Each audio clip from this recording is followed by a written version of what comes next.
expected to vote on repealing the health care law today. So what does this mean for the fate of President Obama's signature piece of legislation?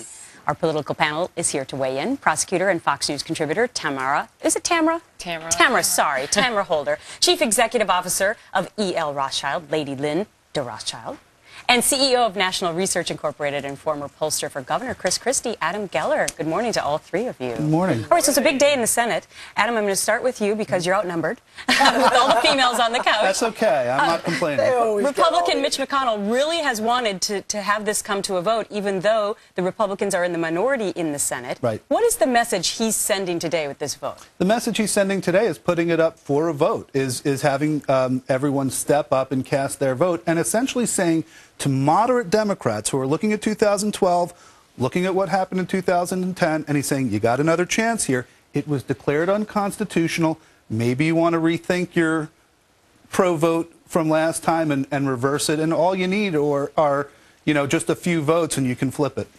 So what do you think about that, Tamara? Is that going to happen? Because you already have Senator Ben Nelson, a moderate Democrat, saying, I might go along with taking out the individual mandate. Well, you brought up the best point, that this is a majority that needs to repeal this. And McConnell is not going to get a majority. This is a symbolic measure. That's all this is. At the end of the day, the Supreme Court is going to be the court or the body that decides whether this is constitutional or not.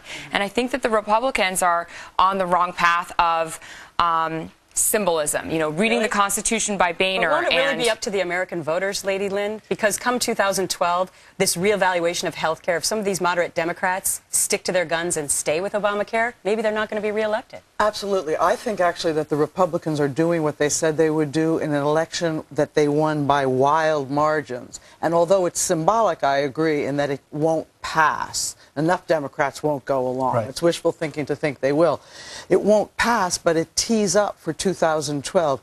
If you believe that the health care reform bill as passed is not good for America, it's too costly, and it doesn't solve our structural problems in the healthcare industry, everything from tort reform to actually the cost of service, and we have to repeal and replace it, then it's a very good issue probably in 2012. I think it's a good issue for 2012 Republicans. And I agree with you, Lady Lynn, and passing it isn't the point.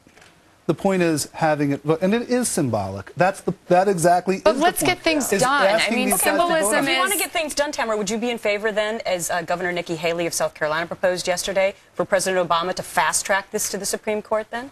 No, I think that it's going to get to the Supreme Court fast enough. Why not? It's going to cost millions of dollars in all these appeals. Why not just get right to it? Well, because I think that it needs to go through the judicial process, like it's going. Okay, the federal court ruled that it was unconstitutional, that parts of it were unconstitutional twice now. So now it's going to be decided judicially. That's what's going to happen. Let it go through the courts. Right. But there's a judicial process which allows it to be accelerated, and I think Gretchen makes exactly the right point. We shouldn't be wasting more money and more time and creating more uncertainty for the creating a vote, like a vote that is. I gotta go, but this is why it's such a hot topic. I gotta go because the panel's going to take on this next. Obama telling Egyptian President Mubarak he needs to go, and soon. But some say Obama is betraying his allies. What's the right move, and what does soon mean? Fox News Alert now. Tensions at an all-time high in Egypt as the opposition is setting off against the army now, and pro-government demonstrators are entering the picture. This all after Egyptian President Hosni Mubarak announced he won't run in the next election. But sources claim President Obama personally asked Mubarak to step aside now, not later. So did President Obama get too involved, or is he not involved enough in Egypt's next steps? We're back with our political panel. Lady Lynn, let me start with you on this. We had to take a break for Punxsutawney Phil. Yes, very now important. We're back to the Egyptian... I know my place. Back to the Egyptian situation. To the ground. So, do you believe that the President Obama, let's all just face it, that he's in a difficult situation. For 30 years, American presidents have supported Mubarak. But having said that, is Obama involved enough or not at all? It is a very, very delicate situation. The good news about Egypt is that Egypt is not anti-American the way the Gaza was. And so there is an opportunity, I think, for us to play a larger role. The most important objective is, of course, keeping the protests from being violent, but it's really the long-term game, to make sure that Obama is not the president who loses Egypt the way Carter lost Iran, and that Egypt does not become a radical Islamic government. But isn't that the greatest fear? And that's what his objective has to be. Isn't that the greatest fear? And when you listen to the president yesterday, and he said that I'm asking for Mubarak to move now. Right. See, that word was still ambiguous. Did Right. he mean today, or did he mean in the September elections? It certainly is ambiguous, and the problem is the great unknown. You know, there's the Muslim Brotherhood who is right now filling this vacuum. You know, there's this chaotic vacuum, and we know nature abhors a vacuum, and so something's got to fill it. And right now, the Muslim Brotherhood seems to be the most organized of all of these groups. And so what we may get is something far worse than Mubarak, and that is the biggest fear. And that is, the parallels to Iran are frightening. Frightening on so because many Israel's levels. sitting right in the middle of the Absolutely. whole situation. Tamara, you're shaking your head when he's showing concerns, Adam, about the Muslim Brotherhood. I mean, isn't it the case when we look back on history and precedent that it's the organized minority groups that tend to come to power even when the protests might start originally as democracy protests?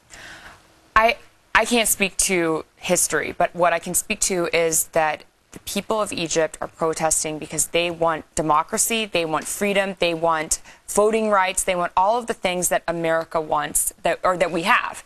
And I agree with you that Obama is in a very precarious situation. It is time for him to tell Mubarak, I don't know what happened on their phone conversation, get out and get out now. You're not leaving in September. We're not giving you 7 months to leave. You are leaving now, and we are going to allow the people to vote for the right person to come into But who's power. going to be in charge then for the next 7 months? You've got Israel hanging in the balance. Well, there's also the polling aspect of it, is that a vast majority of Egyptians have an unfavorable view of America and have a favorable view of the Muslim Brotherhood. Right. So I understand what you're saying, Tamara. In a perfect world, you're right. Democracy would flourish. The problem is it's far from perfect, and we have a chaotic situation where, you know, I know that you're not kind of speaking to history, but historically, the type of thing that happens is this radical organization is able to sort of, you know, harness this support and come into power. Lady Lynn, I got 10 seconds. Okay, but the Muslim Brotherhood only got 20% of the vote. So I think you're wrong that they're as popular as they are saying. You have to look at the validity of the election I think what's more now. important is what happens going forward and whether they seep up. Because in Iran, Ayatollah Khomeini told Carter there will be no clerics in our government. That's and true. we stupidly accepted that. Well, so we have to hopefully be we'll aware, learn. and I think we should be involved, and I think our military aid should definitely be put as a carrot out there. All right. Panel, thanks very much for sticking around. Appreciate it very much. Let's head outside to Steve.